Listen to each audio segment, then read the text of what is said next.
Today we're going to learn how to do the blanket stitch.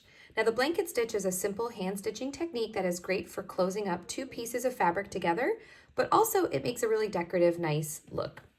So what you're going to need is a needle with some thread. I'm using embroidery floss here that's been brought down to 2 strands, some thread snips or scissors, and then also your fabric. In this case today, we're going to just use a small piece of felt. Now what we'll do for this is we're going to basically use our blanket stitch to affix this side together for this demonstration.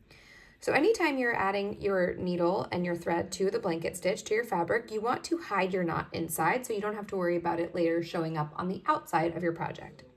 So we're going to take our needle, we're going to enter it through the center of your piece together, and then you'll bring it through, and that's going to hide the knot for yourself. That way when you close it up, the knot is hidden. Now from there, you're going to bring your thread around and insert your stitch all the way until you have a small loop left. You don't want to pull it all the way tight. The fun part about the blanket stitch and what makes it really decorative is it creates a line along the edge as well as the stitches on the top.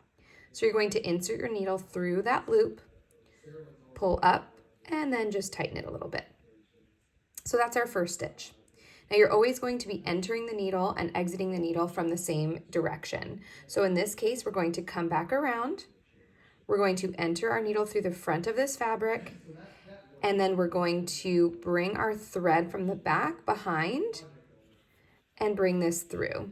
And essentially you can see it's the same as if we did it before where the loop was smaller. We just inserted the needle. I like to do it all at the same. I feel like it moves a little faster.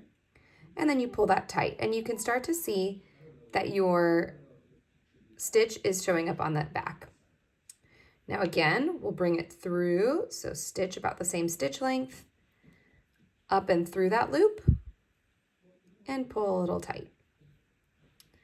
I like to use my finger to give it a little space as well. Stitch, up and through. I did that one a little too long, but you can start to see how the stitch work is just coming along the edge here. And that's a really simple blanket stitch. It's not perfect. I like to use it for little things like these bears.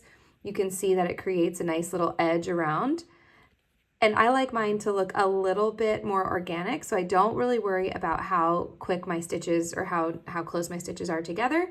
I just sort of do them whatever feels right, and it creates a really nice effect on the side. It's also really secure, so when you stuff something, it actually creates a really nice barrier where the stuffing isn't going to pop out.